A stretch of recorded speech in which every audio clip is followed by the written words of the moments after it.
Krishna friends, मेरा नाम उमा जिंदल है और आपका बहुत बहुत स्वागत है आपके अपने YouTube channel commerce net point पर। फ्रेंड्स, पेपर 1 की यूनिट 1 शिक्षण अभिक्षमता, जिसकी लास्ट क्लास में मैंने आपको शिक्षण के मुख्य उद्देश्यों के बारे में पढ़ाया था और आज की क्लास में हम शिक्षण के ब्लूम द्वारा दिए गए उद्देश्यों के बारे में पढ़ेंगे। तो आज की क्लास स्टार्ट करने से पहले मैं आपको बताना चाहूँगी कि आप मेरे Telegram group commerce net point को ज्वाइन कर सकते हैं।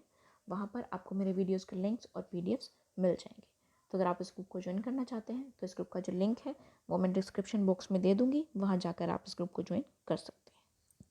तो चलिए आज की क्लास स्टार्ट करते हैं। तो देखिए, हमारे कई साइकोलॉजिस्ट थे जिन्होंने शिक्षण के मुख्य उद्देश्यों के बारे में बताया, लेकिन जो ब्लूम थे उन्होंने क्या किया, उन्होंने सबसे पहले आधुनिक और वैज्ञानिक ढंग से शिक्षण के जितने भी उद्देश्य थे उनका वर्गीकरण किया। उन्होंने इसे 1956 में प्रतिपादित किया और साथ ही इसे टेक्सोनॉमी ऑफ एजुकेशनल ऑब्जेक्टिव्स का नाम दिया। तो यानी कि जितने भी हमारे ब्लूम के उद्देश्य हैं उन्हें हम टेक्सोनॉमी ऑफ एजुकेशनल ऑब्जेक्टिव्स भी कह सकते हैं। तो देखिए, जो ब्लूम थे उन्होंने शिक्षण के निर्देशात्मक उद्देश्यों को 3 श्रेणियों में विभाजित किया, जिन्हें आंग्ल भाषा के 3H भी कहा जाता है। फर्स्ट H फॉर होता है हेड, सेकंड H होता है हर्ट और थर्ड H होता है हैंड। तो देखिए, फर्स्ट H यानी कि हेड, तो हेड से क्या होता है, हेड के अंदर होता है हमारा माइंड, और माइंड से हम क्या करते हैं, माइंड से हम चीज़ों को लर्न करते हैं, चीज़ों को सोचते हैं, समझते हैं। तो जो भी हमारा हेड यानी कि माइंड से रिलेटेड जो हमारे शिक्षण का उद्देश्य होता है वो आता है हमारा ज्ञानात्मक क्षेत्र के अंदर। ठीक है। दूसरा होता है हमारा भावात्मक क्षेत्र यानी कि हर्ट। हर्ट से हम क्या करते हैं, हर्ट से हम किसी की फीलिंग्स को फील करते हैं, इमोशंस को फील करते हैं। ठीक है। तो इस तरह का जो हमारा विकास होता है वो हमारा भावात्मक क्षेत्र के अंदर आता है। तीसरा होता है हमारा मनोसंचालित क्षेत्र यानी कि साइकोमोटर डोमेन, यानी जिसे हम हैंड से भी व्यक्त करते हैं। हैंड से हम क्या करते हैं, हैंड से हम कुछ काम करते हैं। ठीक है, कुछ करके दिखाते हैं। तो जब कुछ करके दिखाना होता है और उसके आधारित जो हमारे शिक्षण के उद्देश्य होते हैं वो हमारे मनोसंचालित क्षेत्र के अंदर आते हैं। तो आज की क्लास में हम सिर्फ ज्ञानात्मक क्षेत्र के बारे में पढ़ेंगे, बाकी के जो हमारे क्षेत्र हैं उन्हें हम नेक्स्ट क्लास में पढ़ेंगे। तो सबसे पहले हम ज्ञानात्मक क्षेत्र को देखते हैं। तो देखिए, जैसे कि मैंने अभी आपको बताया था कि जो हमारे ज्ञानात्मक क्षेत्र होता है उसके अंदर हमारा जितना भी काम होता है वो हमारा सारा हेड से रिलेटेड होता है। हेड यानी कि माइंड, माइंड यानी कि हमारी सोचने समझने की जो क्षमता होती है, जो हमारी बौद्धिक क्षमता होती है, उसका विकास करना, उसका जो शिक्षण के उद्देश्य हैं वो हमारे ज्ञानात्मक क्षेत्र के अंदर आते हैं। तो देखिए, यह पक्ष तथ्यों तथा ज्ञान को ग्रहण करने से संबंधित है। यह पक्ष बौद्धिक क्षमताओं के विकास से संबंधित है। मानसिक प्रक्रियाओं की जटिलता और क्रम के अनुसार ज्ञानात्मक क्षेत्र को 6 वर्गों में बांटा गया है। तो देखिए, जो हमारे ब्लूम थे उन्होंने क्या किया, उन्होंने मानसिक प्रक्रियाओं की जटिलता के अनुसार इसे 6 वर्गों में बांटा है, यानी कि इसे सरल से जटिल की ओर बांटा है, सरल से जटिल की ओर। यानी कि जो इसके 6 स्तर हैं उसमें जो सबसे पहला स्तर है वो सबसे सरल है, उसके बाद जो उसका नेक्स्ट स्तर है वो उससे थोड़ा सा जटिल माना गया है, तो इसे सरल से जटिल की ओर बांटा गया है। ठीक है। तो सबसे पहला स्तर देखिए, सबसे पहला स्तर है इसका ज्ञान। तो ज्ञान यानी कि नॉलेज। तो देखिए, ये ज्ञानात्मक क्षेत्र का निम्नतम स्तर है। यह मूल रूप से जानकारी या सामग्री को याद रखने से संबंधित है।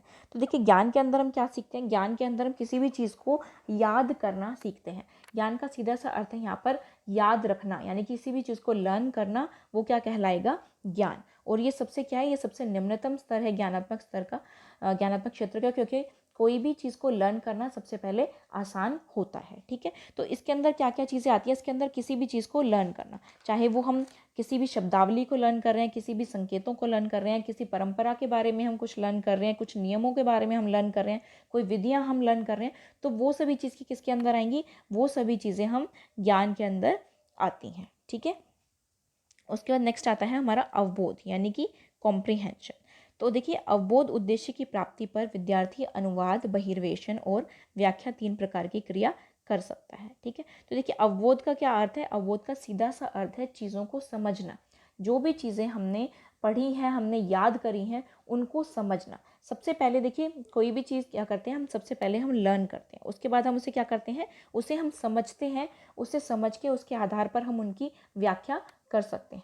जैसे कि मान लीजिए हमने सबसे पहले क्या करा, हमने सबसे पहले एक पोयम को लर्न करा, ठीक है, हमने सिर्फ अभी उसको लर्न करा है, अभी हमें उसके बारे में कुछ नहीं पता। उसके बाद हम क्या सीखते हैं, हम उसके पोयम के बारे में उसको समझना सीखते हैं, पोयम को हम समझना सीखते हैं कि इस पोयम का क्या अर्थ है, उसके आधार पर हम क्या कर सकते हैं, उसकी हम व्याख्या कर सकते हैं, ठीक है। तो सेकेंड स्टेप होता है हमारा उसको समझना, किसी भी हमारी याद की गई सामग्री को समझना। ओके, उसके बाद नेक्स्ट आता है हमारा अनुप्रयोग यानी कि एप्लीकेशन। तो देखिए इस स्तर पर विद्यार्थी सीखे गए ज्ञान का प्रयोग नवीन परिस्थितियों में समस्या के समाधान के लिए करते हैं। तो उसके बाद थर्ड स्टेप क्या आता है, उसको यूज़ करना, यानी कि हमने जो लर्न किया, जो चीज़ें हमने समझी हैं, उनको यूज़ करना क्या कहलाता है, अनुप्रयोग कहलाता है। जैसे कि मान लीजिए हम जब मैथ्स करते हैं, मैथ्स के अंदर हम क्या करते हैं, मैथ्स के अंदर हम बहुत सारे फॉर्मूलाज, सबसे पहले हम फॉर्मूलाज लर्न करते हैं, ठीक है, हम फॉर्मूलाज लर्न करते हैं, फिर हम फॉर्मूलाज को अंडरस्टैंड करते हैं कि ये फॉर्मूलाज किस तरीके से फॉर्मूला बने हैं और इसे हमें कैसे काम में लाना है, ठीक है। उसके बाद हम क्या करते हैं, उन फॉर्मूलाज को यूज़ करते हैं। जब हम क्वेश्चन सोल्व करते हैं तो हमें देखना होता है कि कौन सा फॉर्मूला कहाँ पर यूज़ होगा, कौन सा फॉर्मूला कहाँ पर अप्लाई होगा, तो हम उसके आधार पर हम उनको यूज़ कर सॉरी तो उसके आधार पर हम जब उसे यूज़ करते हैं तो उसे हम क्या कहते हैं, अनुप्रयोग कहते हैं। उसके बाद नेक्स्ट आता है हमारा विश्लेषण यानी कि एनालिसिस। तो देखिए इस स्तर पर विद्यार्थी किसी पाठ्य वस्तु का विश्लेषण करके उसे निर्मित करने वाले तत्वों में विभाजित करता है, यानी कि कौन सी चीज़ ने उसे बनाया है, उसके पार्ट्स को डिफाइन करना, ठीक है। जैसे कि मान लीजिए कोई हम ट्री के बारे में पढ़ रहे हैं, ठीक है, हम ट्री के बारे में पढ़ रहे हैं, तो ट्री के अंदर वो कोई व्यक्ति इतना सक्षम हो जाता है यहाँ पर कि वो ट्री के पार्ट्स को भी डिफाइन कर सके, यानी कि ट्री किस किस से मिलकर बना है। जैसे कि ट्री जो है हमारा लीफ हो गई, यहाँ पर पत्तियाँ हो गई, ठीक है, पत्तियाँ, तना और जड़ें, ठीक है, फूल, इस तरीके से। तो इनका विश्लेषण करना कि ट्री किस किस से मिलकर बना है, इन सब चीज़ों से मिलकर बना है, तो उसके बारे में पूरा बताना, उनको समझाना कि ये किस तरीके से किन किन चीज़ों से मिलकर बना है, उनको विश्लेषित करना क्या कहलाता है, विश्लेषण कहलाता है। साथ ही साथ इसके अंदर व्यक्ति जो है वो चीज़ों में तुलना करना सीखता है, उनमें समानता पता करना सीखता है कि इनके अंदर क्या क्या समानताएं हैं, क्या डिफरेंस है इनके अंदर, ठीक है। तो चीज़ों में एनालाइज करना मतलब उनका विश्लेषण करना कि दो चीज़ों के अंदर बता सकना कि क्या इनके अंदर फ़र्क है, क्या इनमें समानता है, इन सभी चीज़ों के बारे में इस स्तर पर आकर व्यक्ति बता सकता है। ओके, नेक्स्ट आता है हमारा संश्लेषण यानी कि सिंथेसिस। तो देखिए संश्लेषण उस क्षमता की ओर संकेत करता है जिसमें विशेष सामग्री के विभिन्न अंगों को नई समग्रता के साथ समायोजित किया जा सके। तो देखिए जैसे कि हमारा विश्लेषण था कि किसी एक चीज़ के पार्ट्स के बारे में बताना, और यहाँ पर संश्लेषण क्या है कि किसी पार्ट्स से उसकी जो नई चीज़ का निर्माण करना, वो क्या कहलाता है, संश्लेषण कहलाता है। तो जो संश्लेषण होता है वो हमारा विश्लेषण का उल्टा होता है, ये विलोम अर्थ होता है इसका, ठीक है। तो संश्लेषण के अंदर क्या करते हैं, हम अलग अलग पार्ट से एक नई चीज़ को बनाते हैं, एक नई चीज़ का निर्माण करते हैं। जैसे कि इसका एग्जाम्पल मैं बताती हूँ आपको। देखिए एक मोबाइल फ़ोन होता है, मोबाइल फ़ोन के अंदर जो है वो बहुत सारे पार्ट्स होते हैं, जैसे उसकी स्क्रीन होती है, ठीक है, उसकी बैटरी होती है, उसके अंदर नट बोल्ट्स वगैरह भी लगे होते हैं, मेमोरी होती है, चिप्स होते हैं, कार्ड्स होते हैं, ठीक है। तो इन सभी चीज़ों से मिलाकर मोबाइल फ़ोन बनाना वो क्या कहलाता है, वो हमारा संश्लेषण यानी कि सिंथेसिस कहलाता है, ठीक है। तो इस स्तर पर आकर जो है कोई व्यक्ति इतना सक्षम हो जाता है कि वो अलग अलग चीज़ों को मिलाकर उसको संश्लेषित कर सके, एक नई चीज़ का निर्माण कर सके। ओके, उसके बाद लास्ट स्तर आता है इसका मूल्यांकन यानी कि अवेल्युएशन। तो देखिए ज्ञानात्मक पक्ष का सर्वोच्च स्तर है, इस स्तर पर व्यक्ति विभिन्न विचारों, नियमों, विधियों, सिद्धांतों की आलोचनात्मक व्याख्या कर सकता है।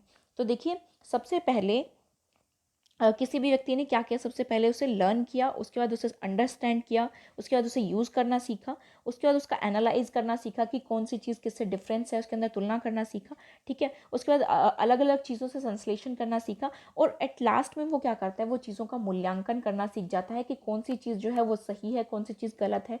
और वो नियमों, विधियों और सिद्धांतों के बारे में भी देखता है कि जो ये नियम है क्या वो सही है या नहीं।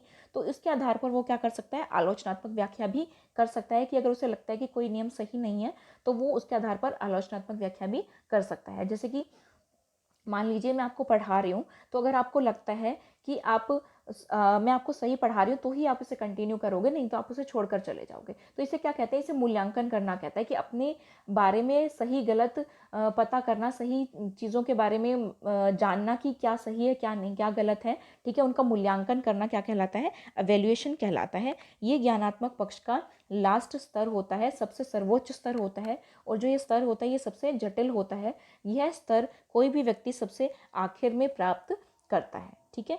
तो ये थे ब्लूम के आधार पर ज्ञानात्मक पक्ष के वर्गीकरण।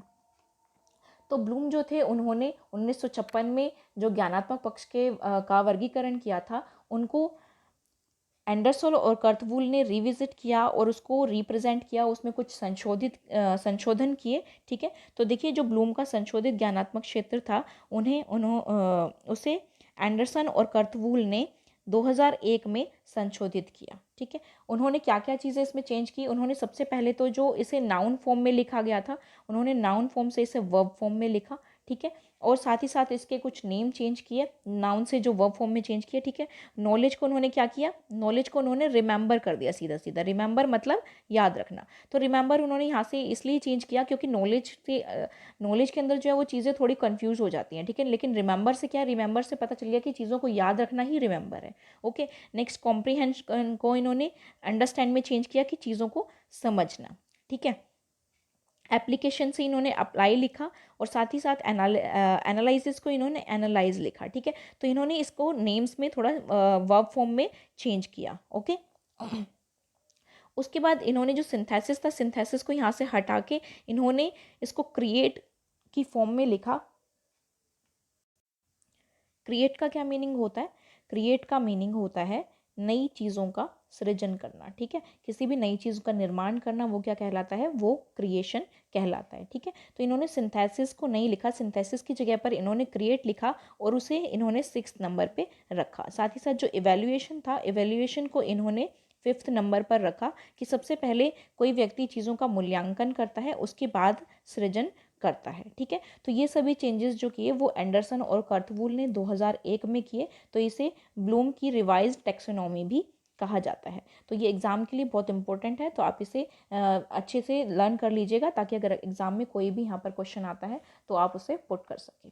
और बाकी के इसके जो 2 पक्ष हैं उसे हम नेक्स्ट क्लास में पढ़ेंगे। तो आज के लिए इतना ही। आशा करती हूँ आपको मेरा वीडियो अच्छा लगा होगा। अगर आपको मेरा वीडियो अच्छा लगा हो तो प्लीज़ इसे लाइक कीजिए, और अगर आप मेरे चैनल पर नए हैं तो चैनल को सब्सक्राइब करिए और साथ में बने बेल आइकन को प्रेस कर दीजिए ताकि वीडियो अपलोड होते ही आपको नोटिफिकेशन मिल सके। और इस वीडियो को ज़्यादा से ज़्यादा शेयर कीजिए ताकि आपके फ्रेंड्स और रिलेटिव्स भी इस वीडियो से बेनिफिट उठा सकें। और कमेंट करना मत भूलिए कि आपको वीडियो कैसा लगा। Thank you.